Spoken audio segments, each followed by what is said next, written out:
Well,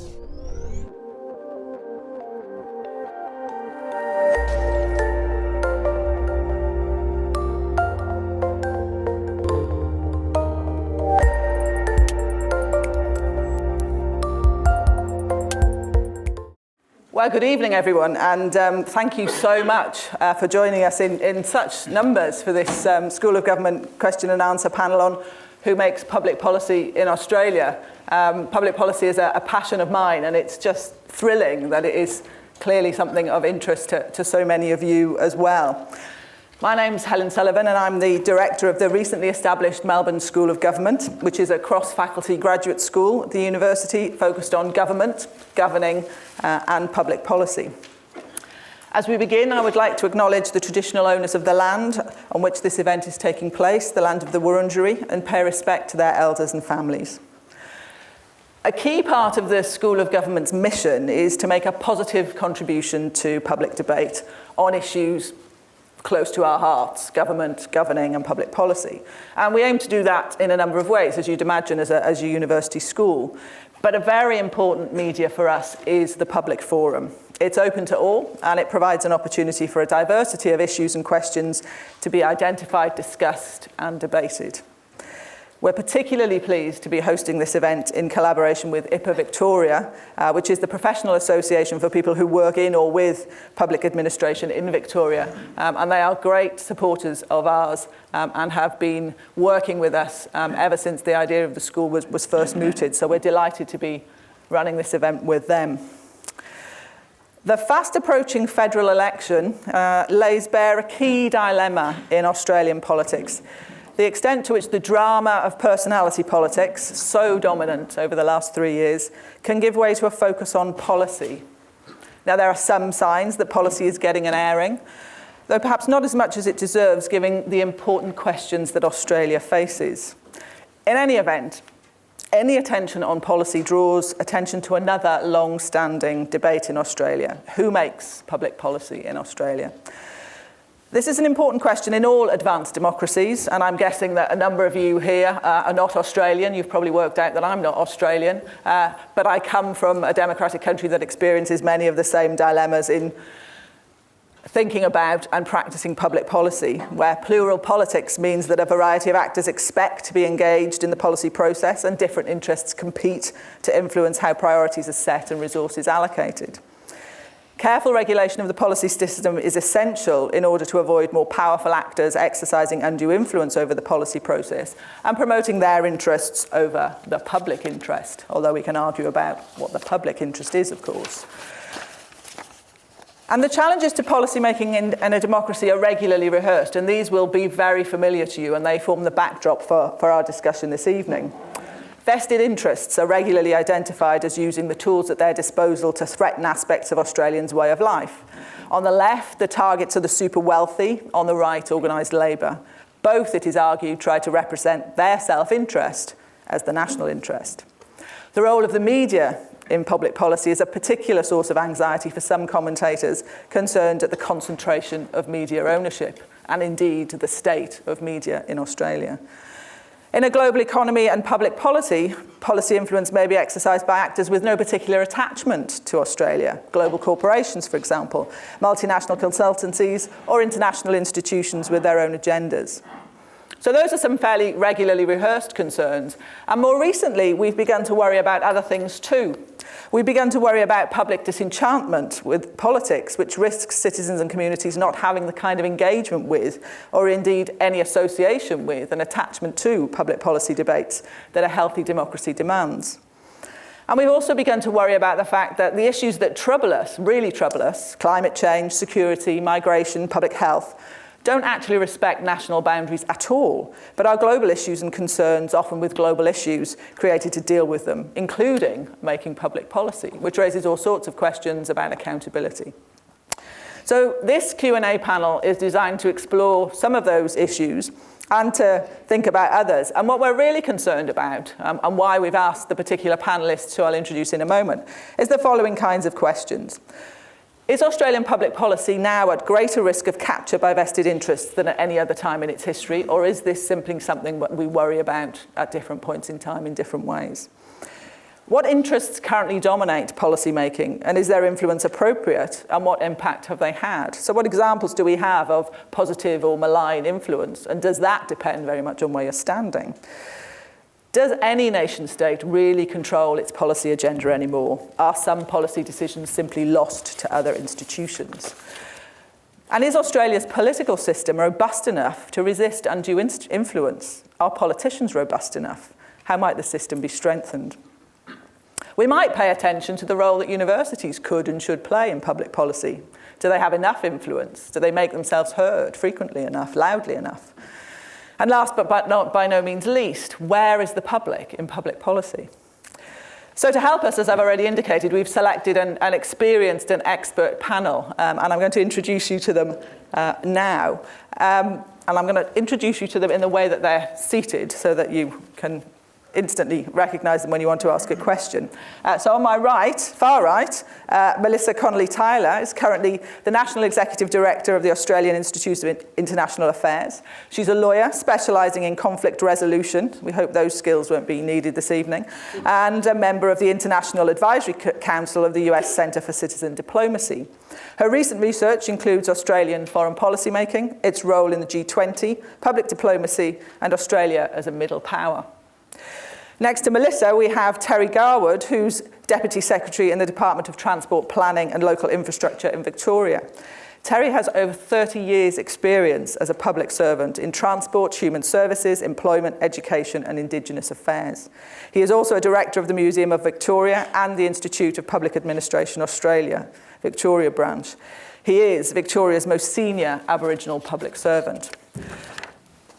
Next to me on my left is Jeff Allen, who will be known to many of you as the founder of Allen Consulting, which advises governments and corporates on public policy, regulatory risks, government business relations and public affairs management. He also founded the Centre for Corporate Public Affairs. He's currently chair of the Australian Statistics Advisory Council, the Committee for Economic Development of Australia, which is particularly interesting in our discussion this evening, and director of the European Centre for Public Affairs. Next to Jeff, we have Gay Alcorn, who's a journalist with 3 Walkley Awards. As the Age and Sydney Morning Herald's Washington correspondent, she covered the 2000 presidential election and September 11. She is a former deputy editor of The Age and was also editor of the Sunday Age until late last year. She is now a columnist for The Age and edits the Conversations election fact-checking unit, which, if you haven't seen, is well worth a look. And right at the end, last but by no means least, is Professor Brian Howe, who is a professorial associate in the Centre for Public Policy at the University of Melbourne. He was Deputy Prime Minister of Australia from 91 to 95 and a Federal Minister from 84 to 96. Brian is credited with major policy reforms, including the introduction of child support, the National Mental Health Strategy, and the Commonwealth Dental Scheme. So can we now please welcome our panellists.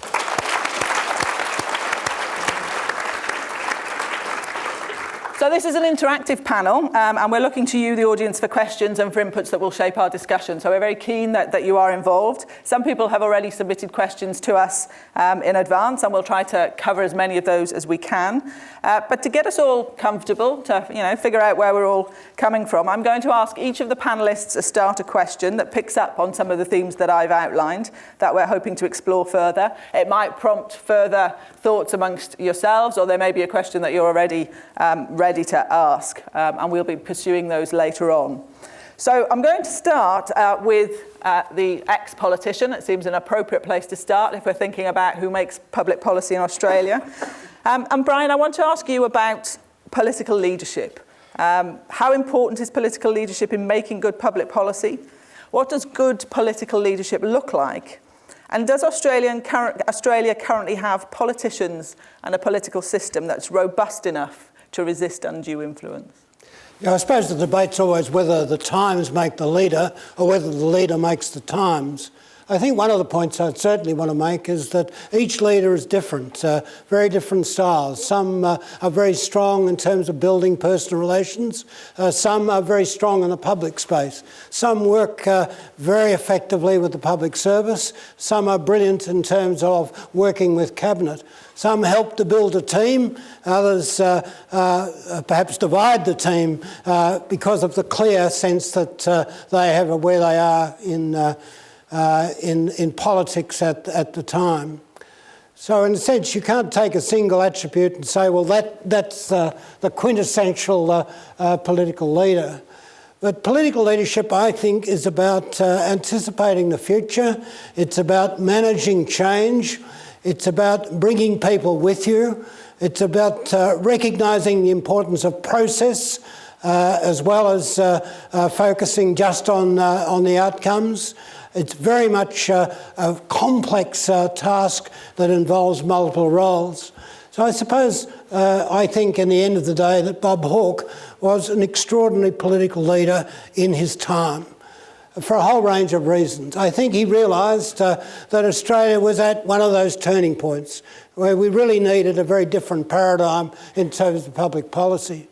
That we one that would be quite controversial, and so you needed to have a process.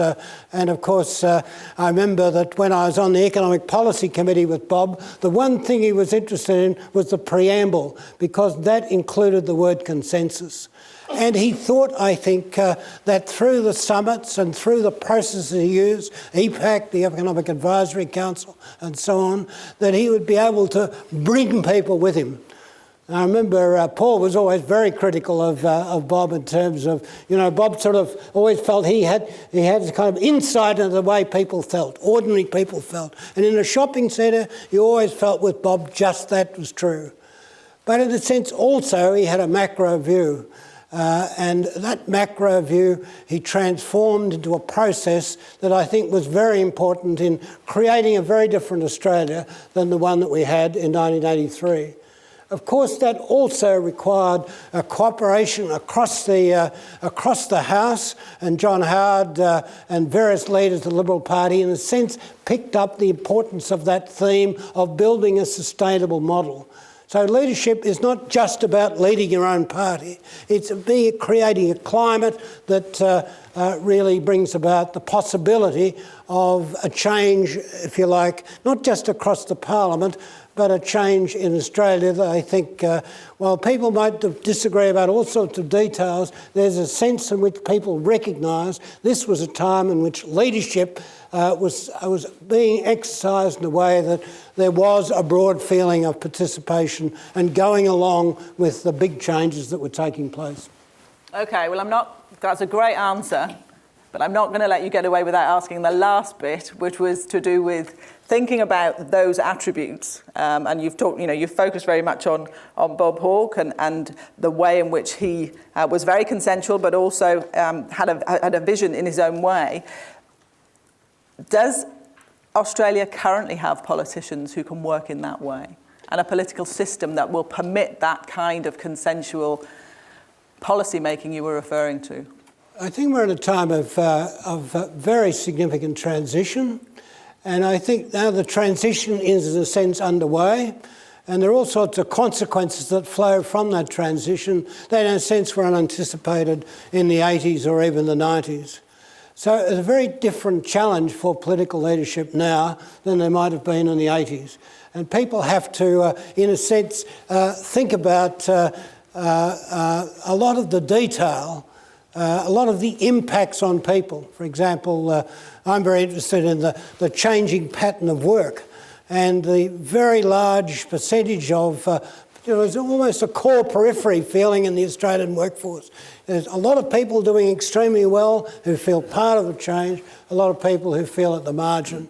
So in a sense, there are a whole lot of detailed issues that are extraordinarily important. And I think there isn't the same sense of people knowing where the country might be going. I think there are real questions about whether we're going to be able to sustain this change effectively, particularly as we think about, for example, the Asian context, so important at Melbourne University now.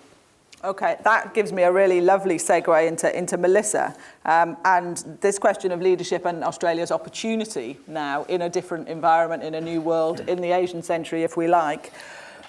One of those opportunities is going to be the G20, Australia's role next year. What do you think are the opportunities that are presented to Australia in policy terms, and what is it that Australia could do to influence both what gets on the agenda, but also how that agenda is then discussed in the context of domestic policy as well as foreign policy? Absolutely. Well, it's certainly a very interesting time for Australian foreign policy. From November, we'll be the chair of the G20, the premier economic body. We'll also be, halfway through our term on this UN Security Council, the premier body for international peace and security. We're also, as you say, smack in the middle of one of the historic power transitions in Asia, with Asia rising to its historic place in the international system. However, in a new development for Australia. The way Richard Wrigley puts it, for example, is that we're at the high water mark of British imperialism. We've been here precisely as long as there's been a weak Asia, so we have a new environment to work with. What this has meant for us is that Australia suddenly has a lot more scrutiny on its choices, but also lots more opportunities. On the scrutiny side, suddenly it means that the choices Australia makes in its foreign policy are being watched by other people. What does it say about US-China relations, that Australia is allowing Marines to be based in Darwin? What does it say about what's happening in the region, that Australia is starting to talk about the Indo-Pacific rather than the Asia-Pacific? People are noticing and watching what we do. So that is difficult in some ways, but it's a great opportunity for us. We can, as a constructive middle power, think about many things that we can do to avoid conflicts in Asia, to set up the sort of trade systems that we think are useful and beneficial for everybody. Particularly in the G20, particularly in the UN Security Council, we can use that middle power creativity. What it means, of course, is that the quality of Australian foreign policy matters.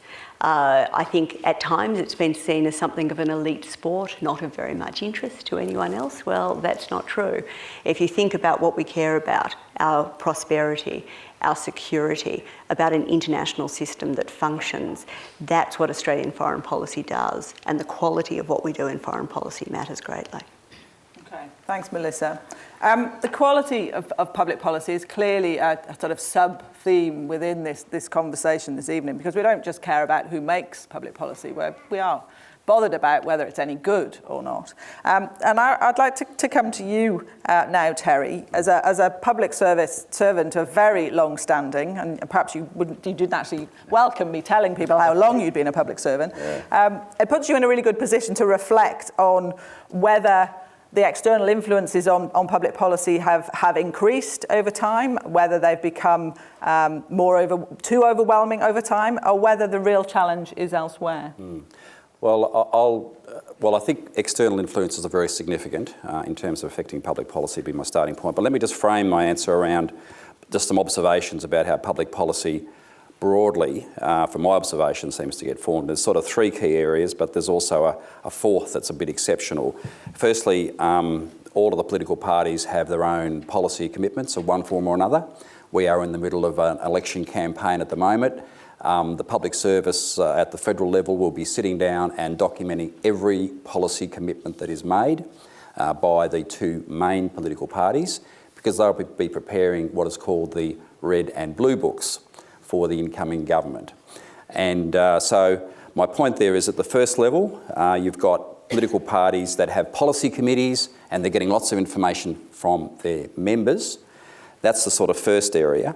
Second area is the group that I suppose I'm most directly involved, which is the public service. And public policy comes out of the public service, whatever jurisdiction, and a significant amount of public policy comes out in that area. And then there's a third area which I call the minister's good ideas, which are sometimes good ideas and sometimes not good ideas, but they're also at play. There's those three areas that are at play, and then sitting beside all of that is what I would call public and specialist stakeholder discourse, which is whirling around and impacting on those three levels that I spoke about in different sorts of ways. And then there's the last area that I said is exceptional, and that's from the judiciary itself. And I'll make one example, which is native title, which was an example where the judiciary effectively said the public policy here has failed, and we've given you a lot of years to fix it, and you haven't, and they made a judgment, and then public policy then got sorted around it. That's in very simple terms. So, but that's quite exceptional. So, broadly speaking, those three areas are at play, and I've observed it over many years. And then sitting in cabinet subcommittees, which we normally don't talk about. People think about government as just one big cabinet, but actually there's a whole bunch of cabinet subcommittees, and then a whole bunch of people like me get to sit around it on the side and provide input when asked. But the view is that the ministers are representing a particular policy, and when asked about expert advice, policy advice, public servant may get asked to give some input. So those are the three things that are at play, and I think now in the world that we're in with the information age, etc., external influences, although it depends on what you mean by external influences. So for me, I've worked many years in Aboriginal affairs in one form or another, but I've now been working the last sort of 6 years in transport, freight stuff.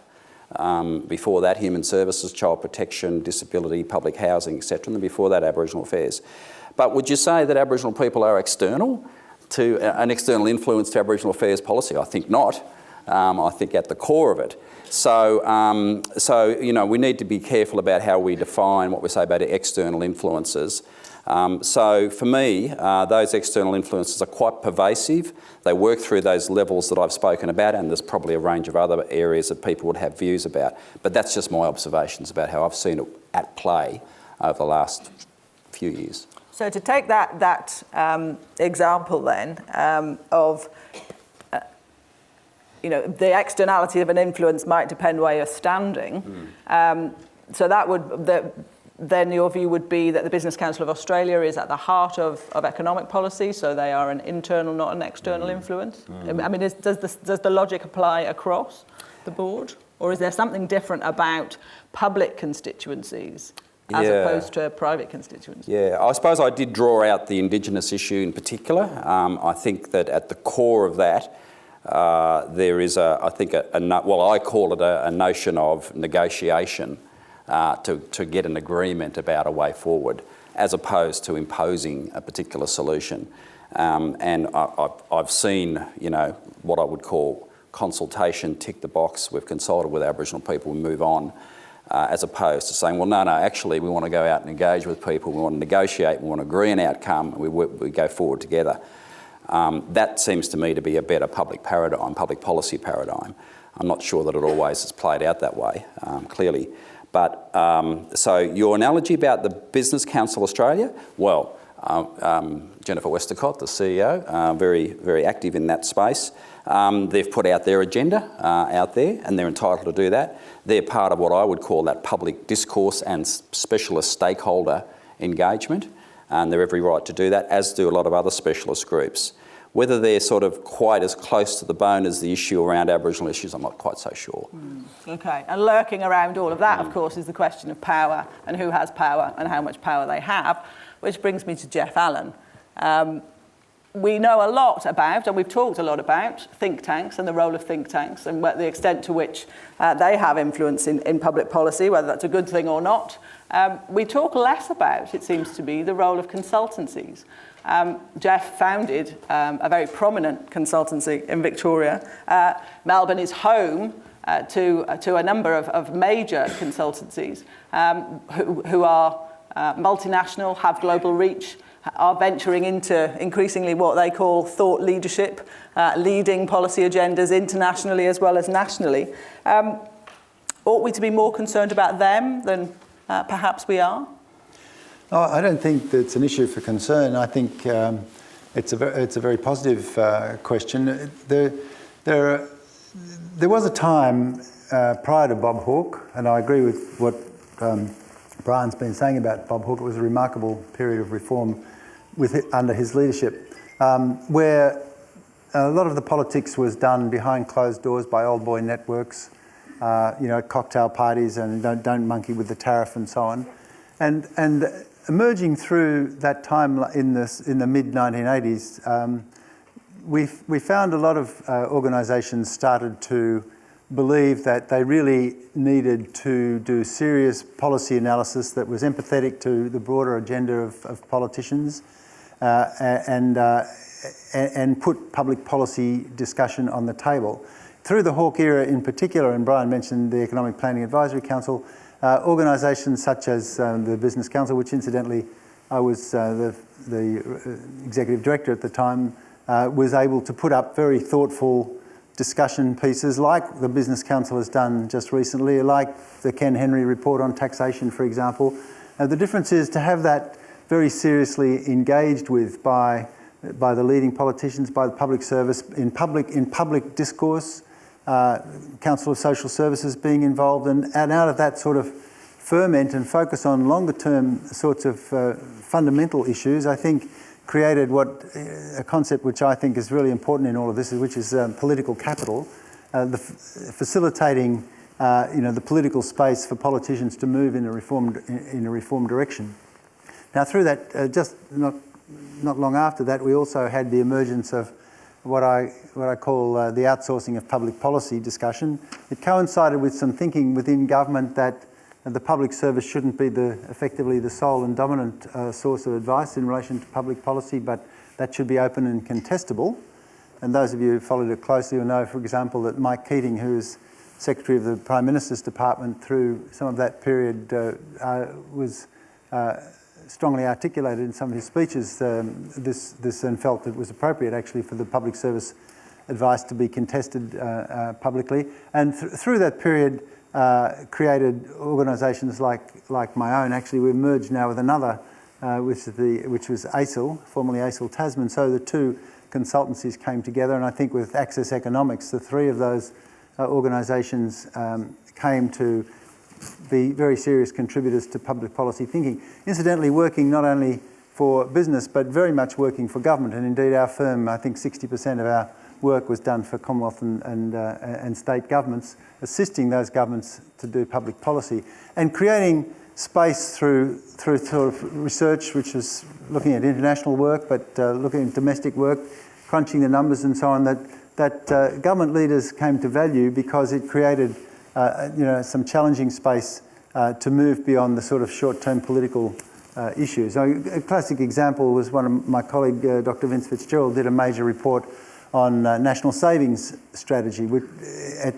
on behalf of John Dawkins, who was then the Treasurer, and the whole purpose of that was to create a public debate on savings which would help to change the public mood so that a serious public policy question could be addressed without the immediate sort of short-term political pressures which made that more difficult.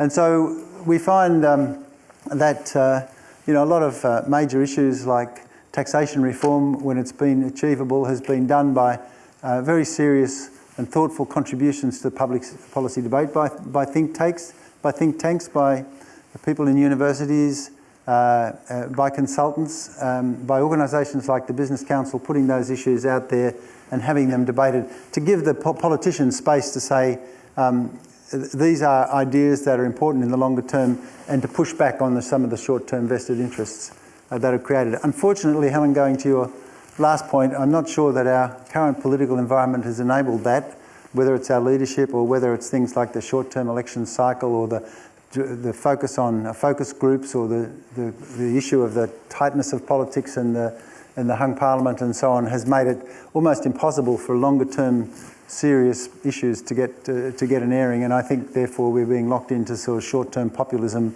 and focus-driven politics, which is not serving our long-term interests. I'm interested in the extent to which those of us in what we might call the general public have political capital, can generate political capital, can exercise our own influence. And that brings me to Gay, the journalist on our panel, who has a very varied career, including now, as I say, working with a conversation, working through social media. And Gay, really what I want to ask you is about social media and about the possibilities for the public now to get their news from all sorts of places and spaces, and for themselves to be citizen journalists. What does that mean for professional journalists who feel themselves to be perhaps a little squeezed, both by the changing business model in the media, but also now by a bunch of citizens who don't actually respect journalists terribly much and think they can do the job much better themselves?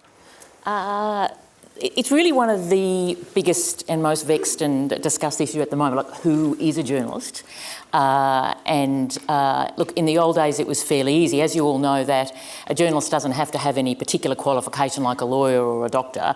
Basically, you were a professional journalist if you had a job in a newsroom, whether it was The Age or the ABC or wherever. You called yourself a professional journalist because you were paid to do your work. And in recent years, there has been an absolute revolution, which we're only probably at the beginning of, which I think most journalists think is a good thing, that the role of the gatekeeper, that we will, as professional journalists, we will tell you what to think and what to think about, is often said. And, the New York Times' old motto still is, I think, all the news that's fit to print, in that sort of very arrogant way. That's been completely overturned with the rise that really almost anyone can do journalism. So if you do journalism and you have a blog or you tweet even, or you start a website, but the barriers to entry to start a website are almost nothing, then you are in effect doing journalism, in the sense that you are disseminating, researching and publishing information in some way. And that can be in a small way, sort of people tweeting and pushing back to journalists or discussing an issue with a politician, and sometimes they respond, or it can be in a more substantial way and running some excellent blogs, for instance, on economics blogs or political blogs or whatever, or education blogs, whatever area you're interested in. So who is a journalist in that sense, and what does a professional journalist mean, is really quite vexed and fluid.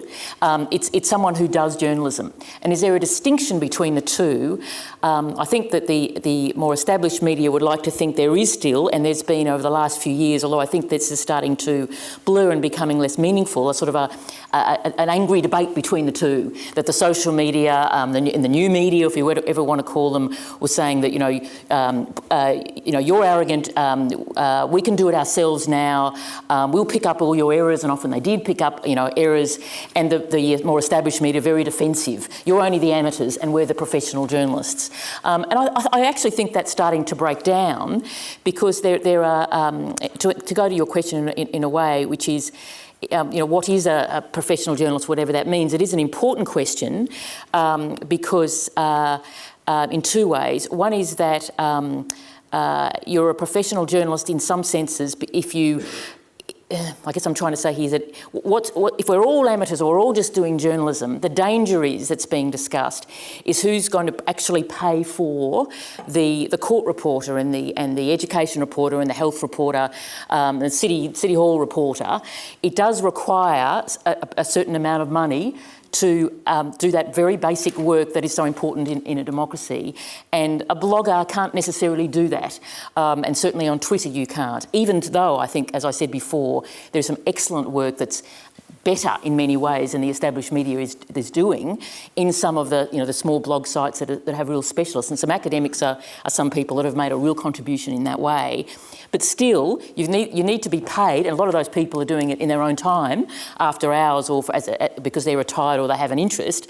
But you still need a newsroom that has enough money to be able to employ journalists to do specialist beat reporting, as we call it, or rounds reporting, to have some expertise and to build contacts and to be able to write a report in some authority. So there's that issue that I guess a professional journalist is paid to be able to do their work, and I strongly support the idea of journalists being paid for their work. And the other debate that goes around, which I think is starting to build some traction, is that if everyone can be a journalist, then Julian Disney, the head of the Press Council, has raised this before too, then the privileges that we've traditionally given journalists, for instance, if you're going to be able to protect your source, well then is everyone as a journalist, can everyone just say, oh, well, someone told me that and I can't tell you who my source is, and if they've published that, is that what we want? And so it gets back to then ethical standards. And there is some moves from the Press Council and from the Journalists Union to say to the growing areas of online media in small ways and big ways, to say, look, bring you into the professional fold to the extent that sign up to basic ethical principles of sort of and then you will be considered in some sense as a professional journalist, whether you're getting paid or not really. So you'll have a card that says you're a freelance pro, I think it is what the union calls it, that means that you sign up to a code of ethics and you abide to agree to abide to those code of ethics, and then you are at least in the realm of being able to get the privileges that our society bestows on journalists. So they're the debates that are going on. Does that quite answer your question? And it does, and I think it's given us a lot to think about. What I would like to just focus on, though, quite quickly before we move to the audience, is the extent to which the citizen journalists, if you like, if I can call them that, or the people who blog and tweet, and I know there are numerous of them in this room, tweeting as we speak, the extent to which they have any traction over public policy. So, for example, one of the arguments that's going around in the UK at the moment is the notion of the big society, which was, a kind of Cameron, Prime Minister Cameron invention, that only really took hold because a bunch of people on Twitter started tweeting about it, and to use Terry's phrase, the public discourse then made it real in a way that perhaps, I mean, we don't know this, but perhaps it might not have otherwise been. And so I just wonder, whereas there are other people who say, social media, Twitter, it's transient, it's meaningless, it doesn't last, and it doesn't have any traction with policy.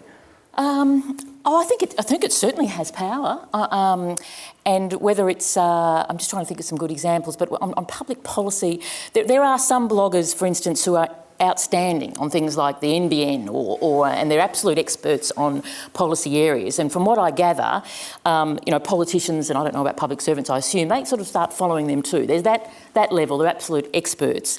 But the Twitter debate more, and I'm on Twitter quite a lot, I think it certainly has influence on the media. It has influence on, it picks up a Tony Abbott gaffe very quickly and goes crazy about it, or Destroy the Joint, which a lot of the readers, the people here may be aware of, was a feminist group that got going after some comments that Alan Jones made about women, in public sphere being they were going to destroy the Joint, and that took on a life of its own. I'm just trying to think, did it have an influence on policy? It certainly had an influence on debate and discussion about sexism in politics, and then that picks up in some ways mainstream media debate, pick that up and start discussing that more broadly. So I think social media has significant and growing influence on discussion, debate, what will get talked about. In terms of serious public policy, I'm not so sure. The other people on the panel might know more than me about that. Okay, well, if it has traction, then we need to be taking it seriously. Okay, so we've got a sense of what some of our panellists think is important, what they care about. Some of the things they will have said, I'm sure people would want to take issue with, or you may just have your own questions that you want to ask. So it's now over to you. Who's got a question that they'd like to ask?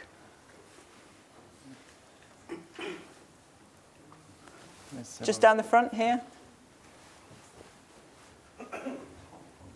And if we can just say, in the interest of time and getting lots of people into the conversation, can you say who you are and express yourself as succinctly as you can?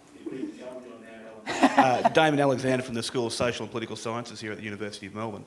I'm really interested in the clash, if you like, between politics and policy. And I don't remember a time where politics is as poisonous as it has been at the moment, and the negative impact that has on any sort of attempt to get decent policy debate going. So I was just wondering perhaps if the panellists might reflect on that from, for example, a media perspective, and the fact that we see so much rubbish rather than debate, with the Prime Minister's son smoking cigars, for example, taking up the front page of a major newspaper instead of policy debate, and how we sort of move forward away from that, perhaps.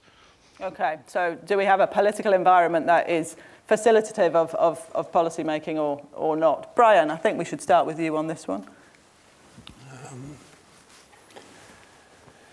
Yeah, look, I think what I said earlier was really that we're in a period, I think, of transition. I mean, we've been through, and it's very relevant to what we're talking about, Twitter and so on, been through a digital revolution in terms of communication, but also a massive revolution in terms of the technology on the productive side of the economy. And I think this has created a broad sense of change and a great deal of insecurity within the community. And I think that insecurity translates itself into politics. I think it's very hard to articulate long-term directions. In a sense, that should be the fundamental question in politics, where there's a sense in which, if you like, interests are really all having a go. So if this subject is really about who makes public policy, at the moment public policy seems to be under enormous pressure from all manner of interests. And in a sense, it's hard to see how that all fits together into a political program. So I guess my take on it is I think that at the moment there is a significant amount of political confusion. And in a way, the major political parties are focusing so much on the centre ground that in a sense for many people, politics is just a turn-off. I think there's a sense in which perhaps for the majority, for very large numbers of people, whatever's going on up there in Canberra is really pretty irrelevant to the issues that concern people. So, it's how to get a collective discussion at a time in which everything seems to be fragmented and all a matter of particular interest as opposed to some sense of the public interest or public direction. Jeff, did you want to come in on this? Well, first of all, Lindsay Tanner in his excellent book really puts the blame squarely on the media, and some media people are pushing back on that, but I think the immediate election, the 24-hour news cycle, the desire to win the best grab. Crikey now is running who won today, in the election campaign.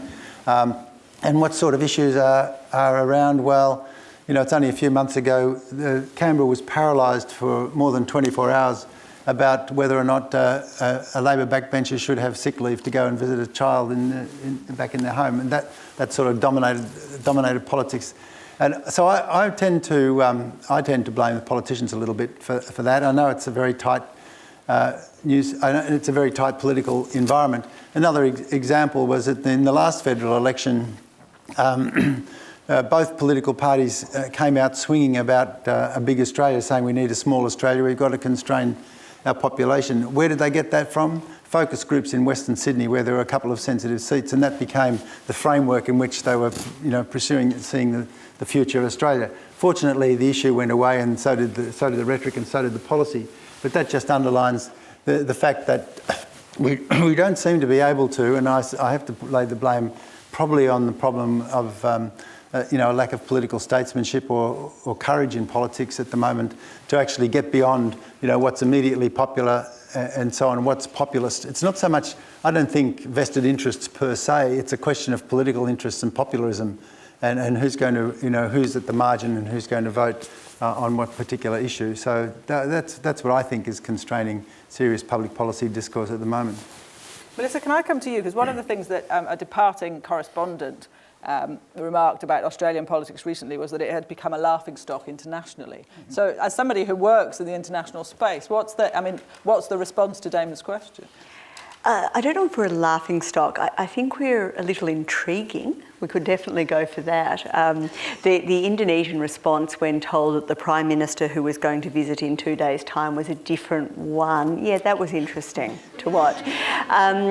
But look, I think more broadly on that question of the quality of debate and policy, part of this, I think, is constant. We can look back in history, and it's not as if the people in the 1950s thought they made policy beautifully. They also thought it was dominated by, terrible media and base politicians. That is, I think, something we're always perennially dissatisfied with. However, I think the new factor is the technology factor, and that does affect it.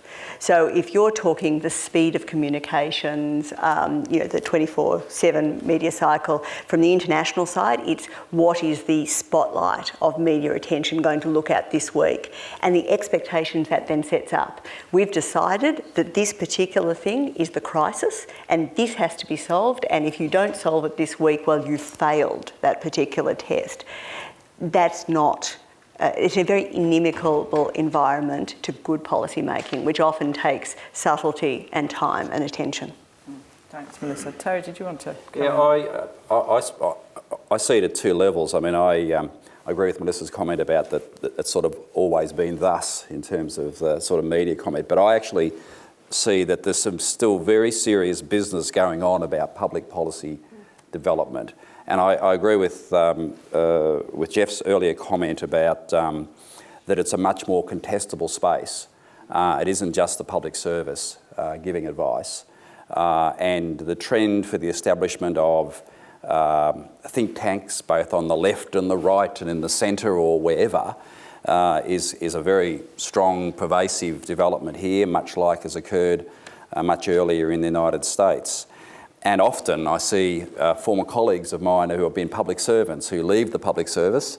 Jennifer Westcott, I spoke about earlier, is a former senior public servant, now CEO of the Business Council Australia. And there's a raft of others who have one reason or another, moved out of the service and have gone into think tanks, etc. And the drawing on of expertise and from consulting firms, big consulting firms, and lobby groups and peak agencies, putting out very detailed public policy statements, analysis, quite well argued, well thought through, getting into a contestable space of advice to ministers, I think is a positive development. It's occurring notwithstanding the media stuff that goes on, and which is short and sharp, and there's virtually no journos that are specialising now, so they sort of just write quick and move on to the next story. But I still take a lot of faith in the fact that there is serious policy development going on, and the fact that it's more contestable, I think, is a positive thing and something to be applauded. And I now see, with ministers over time now, really coming back to the service with other views and advice that they've often got from other people, or often the service has commissioned other advice from consulting firms or from universities or from wherever to assist us to actually do what we're supposed to do in the best traditions of the Westminster system, which is that you're supposed to give the government of the day what you think is the best possible advice. And to do that, you need to reach around and get information, etc., get the evidence base, put it before ministers, argue the case. And I take a lot of comfort sometimes out of ministers who often are lay people in lots of ways, and they're getting specialist advice, and they then sort of think it through as a layperson how this is going to work. Can I articulate this to my fellow citizens in a way that makes sense, that is good for the country? And I, whilst all that media stuff plays out, I see a lot of good policy development occurring, and I think the contestability that's going on at the moment is good for us. And after all, if you look around our country and you look at it, look around and make some comparisons, we're doing pretty well, thank you very much, as a place to live in. So I don't lose that context, and I'd like to think that our public policy has fed into that in terms of the society we live in, the country we live in. Okay, so this all sounds very benign to me. I'm not entirely sure I agree with all of that, or if anybody else in the room sees the world quite like that. Out there. So maybe we'll go to, yes, you here in the purple jumper, thank you. Thank you. Liz Burton. Yes, I disagree with that. I think on fairly fundamental levels, in 2007, Niall Ferguson, when he was visiting Australia, expressed astonishment at the level of debate and the discourse concerning the federal election then.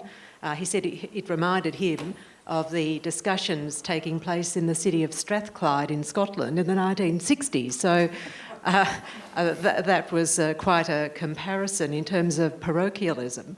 But I think that at that time, in 2007, we missed a really major opportunity when the then federal government, and also the policy which was pretty much copy and paste by Labor, adopting it, was giving back billions to people in tax cuts instead of spending it on infrastructure. And I think that was a really missed opportunity. Likewise, another Have you missed got a opportunity. question that you're going to ask, Liz? Well, No, I'm just conscious there are I'm other talking people who want about to the get missed in. opportunities, and secondly, that we haven't developed a future fund in the mining tax, and I am just wondering why we are missing these fundamental and structural major opportunities to benefit the country more broadly. Okay, who wants to pick that one up? Well, I'll make one comment. I did finish on the view about giving the best possible advice. I didn't then make the next comment, which is that the government of the day then makes a decision as to what they decide to do. I think that's at the cornerstone of our democratic system as well, and it is.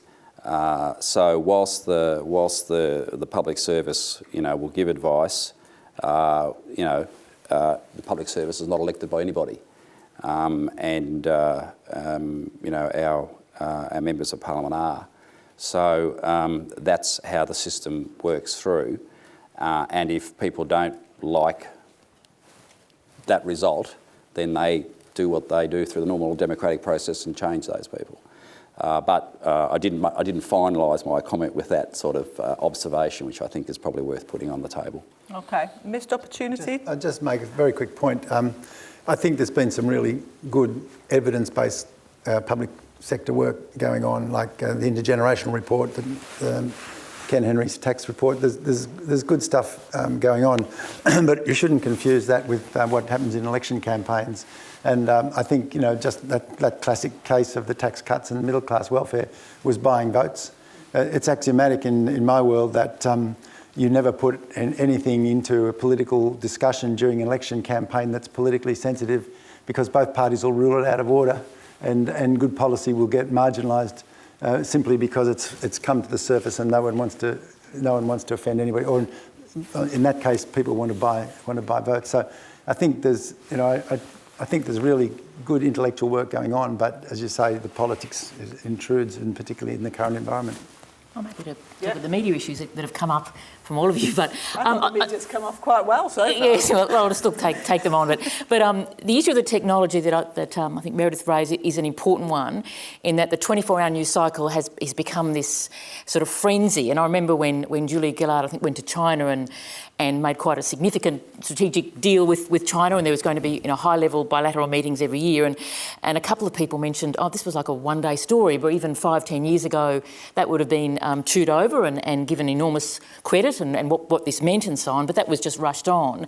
And she also said, and others have said the same thing, that the way the media cycle works now is that she can have an incredible announcement in the morning, and by noon someone says, what have you got for me? And then what have you got for the news? And the pace of the demands of the media are extreme. And I've also read the Sideshow book too, and I think it was a challenging book for me to read, and I agreed with a lot of it. He puts it all on the media, saying that, Lindsay Tanner does, basically saying that the triviality of the media, the vaudeville nature of it, the obsession with personalities and polls and so on, is having a detrimental effect on policy. And the critique of him, even though I think the book is very good, the critique is, he sort of absolves politicians from responsibility. And even in this campaign, I don't think it's up to the politicians to make the debate or make the argument for why the GST, it might be a good idea to revisit the GST. I don't think the media is clamouring for that, having a scare campaign over that. That's Rudd with his jar of Vegemite.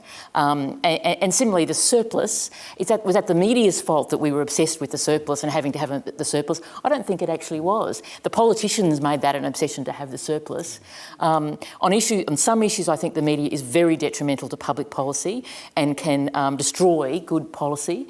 The obvious one, I don't think it was particularly good policy, is you can see the power when Stephen Conroy wants to bring in media reform. That's a red rag to the bull, and that was just going to be squashed, and there was no fair and balanced reporting of that policy initiative, even though I think most people would say it was bungled, it was rushed and all of that it wasn't a particularly great policy, but the media certainly came in hard and argued against that. But in my view, I'm interested in your view on this, but things like, I think the Gonski reforms were genuine public policy. I don't think the media was clamouring for an improvement in equity and education. The National Disability accountability reforms seem to be really genuine.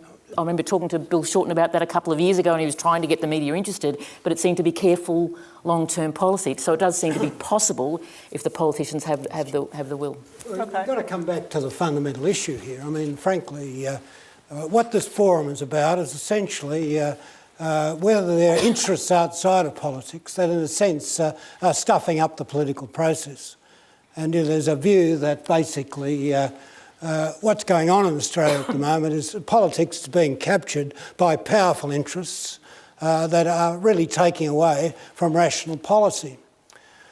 In part, this seminar was really stimulated by Wayne Swan's political essay, which really went to Jana Reinhardt, and the irrational performance of the mining industry in relation to the proposed mining tax.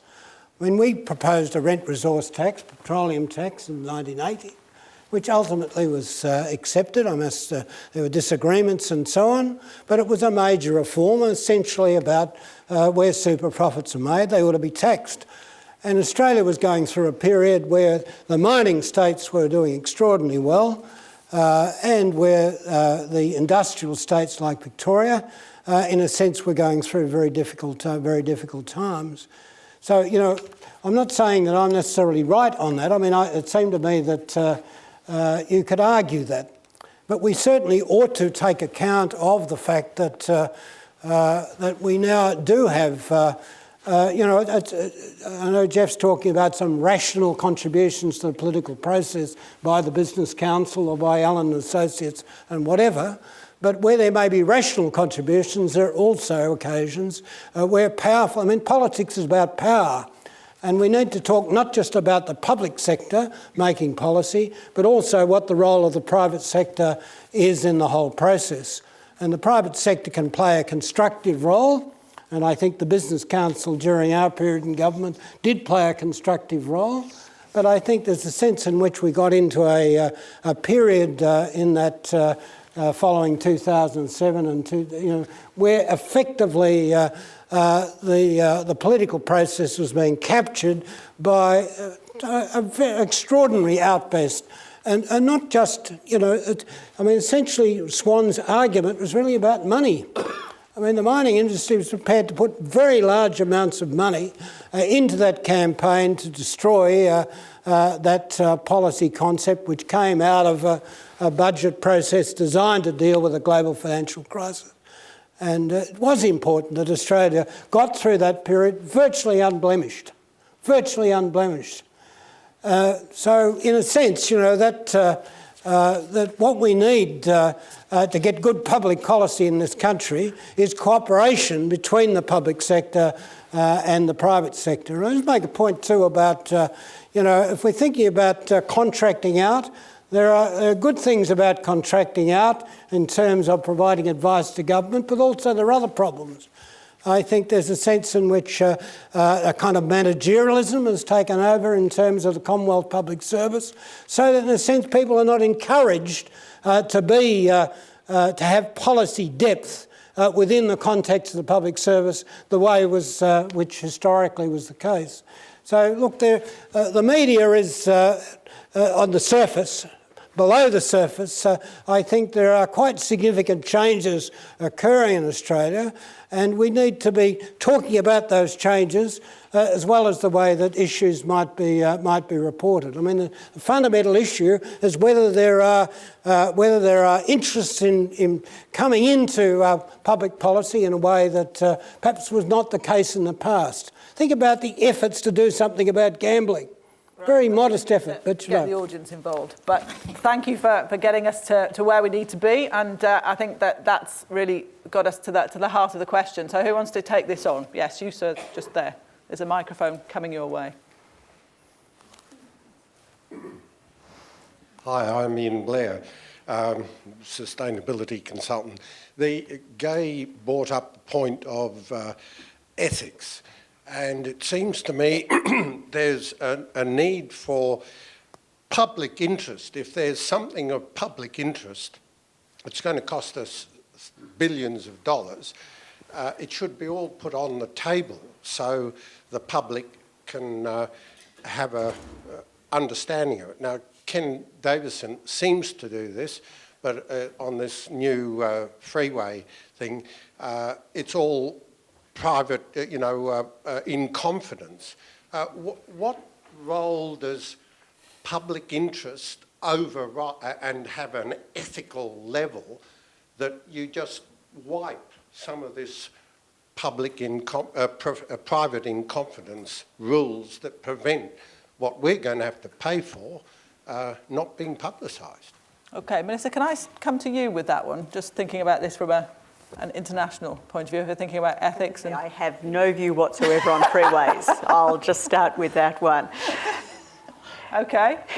I'll just say briefly that it's one of the media's great frustrations, commercial in confidence, whether it's the Grand Prix or whatever it is, that information is not available not given to us by the government, and there's reasons given for it. But it means that the public doesn't get the full information about areas like that. So it's very difficult for them to make come to a rational view of what they think about it, because the information, we do have a secretive, from media's point of view, government system. I lived in the States for several years and was amazed how much information was just publicly available compared to what it is here. So it does make proper debate or considered debate more difficult, the sort of secrecy of government here. FOI hasn't worked. There's been many areas that haven't worked here. Okay, Terry, I think we need a public servant's perspective on this. Yeah, I mean, I agree with the observation that sometimes our standards compared to internationally, can be quite different. And I suppose that makes me wonder why that should be so. In terms of dealing with the specifics about the releasing of business cases, hard for me to comment except to say that just an observation about business cases, and I see a lot of them, is there is a whole lot of information in there that's about leverage for government in terms of getting the best possible deal from the private sector in terms of constructing something. So there's now whether that's a sufficient reason, that's a contestable space, but that's the sort of thing that's driving the issue of put it all out there. And then what you end up with is quotes that end up saying, well, it's talked about between $7 or $8 billion. Well, guess what? All your prices come in at $7 or $8 billion, not 5.2 or not 5.1 billion. So there's that kind of thinking. But and more generally around the sort of the ethics of releasing information. I mean, we have got a long history now of freedom of information. And as a public servant, I think there's still more work to be done in that space, I think. And the maximum possible disclosure is a good thing.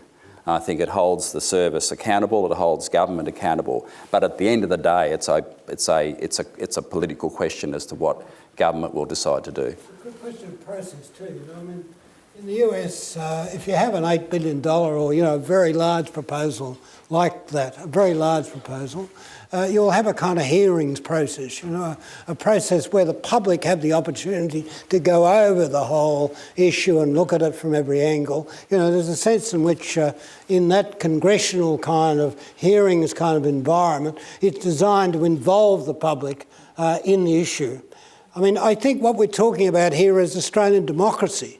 And whether, when so many people are turned off, the democracy is not working. Now, that may not be the responsibility of the political parties. It may be that we've got to think about the political process in the country that enables, when you get a very big issue like that, where you're going to spend a huge amount of capital money on a particular road project, then in a sense we ought to know the inside of that project, which is what the question's about, but we maybe perhaps don't have the processes that enable public scrutiny where people really get to argue with the proponents for the proposal about what really is, what are the assumptions involved. And we know that in the experience in Sydney with the Eastern bypass, huge problems emerged later on. We can't afford to have that, so we have to think about processes. I think I just need to add to Terry's thing that it's very easy to say, we need all the public information and so on, but the commercial realities of bidding and tendering do require some commercial sensitivity, and just to enable proper competition between the parties and to get the best outcomes for government. I mean, when Stockdale and Kennett sold the Victorian Electricity Authority, for example, their whole process of a contestable bid really maximised the value for the state rather incredibly, and that certainly wouldn't have happened if everything was out there and all the bids and all that sort of stuff was made available. So I think we've, as I say, we've got a sort of motherhood attitude to these things, but looking at the realities, we really need to be thoughtful about that. Well, we do, but there's also a reality, isn't there, that a public service is naturally conservative, and so this idea of, we want to give all the information that is appropriate and reasonable and so on. We all know that, how we define appropriate and reasonable will vary depending on where we are. And so, there is the very real risk that you have this interesting convergence of public servants who are naturally risk-averse and cautious for all sorts of good reasons, commercial interests who, for all sorts of reasons, and again, they might be good ones, may be very keen not to have some of these things disclosed. And without a process, as Brian says, of public scrutiny, that does run the risk of appearing to, and in some cases actually amounting to, the public not getting the best value for money. So I think it is a genuine dilemma that we, Australia's political system and public policy system and public service system, for all that Terry's right, performs very well by international standards, there are still things that are heavily problematic. And the more we talk about contestable whatever, whether it's policy space or public service provision, we really run the risk of creating, Brian mentioned it earlier, storing up major problems for ourselves if we don't get a political and policy system that allows us to act effectively in response to the changes that we've made at the input end to the policy process. We've got time for one more question. Right, okay, I'm going to go right at the back. Gentleman there with the white shirt. Thank you. It's good evening, it's a student. Certainly governing any country is no easy task. However, there are perhaps states that have perhaps stable and perhaps better society.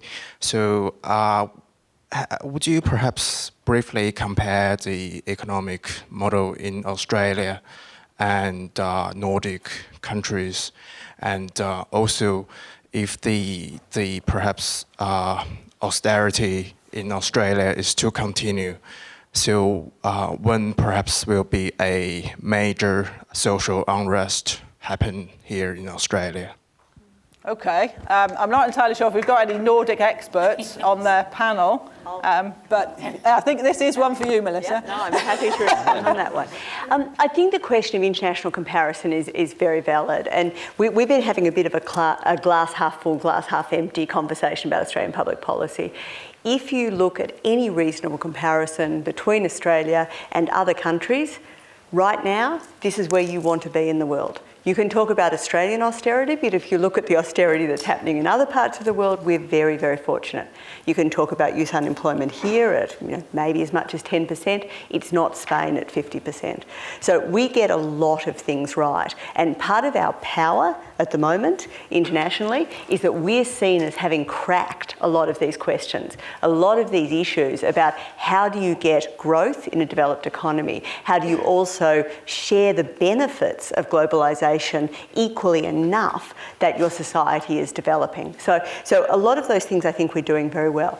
I personally don't see prospect of huge social unrest in Australia. I think if anything we're talking about how do we get people interested, how do we stop the apathy that stops the sort of engagement in public policy in Australia that we all might wish.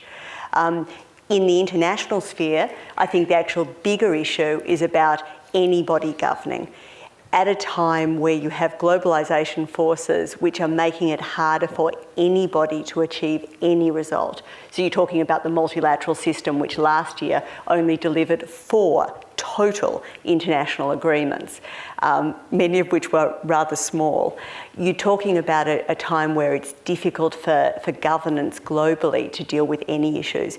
In that sort of environment, Australia is doing remarkably well. Okay. Anybody else want to come in on that? No? Okay. I'm conscious of time, and we did say we'd finish at 7:45, and we have a reception outside that I don't want to detain anybody from enjoying. But prior to getting to that, I would like you to join me once again in thanking our panellists for participating so fully.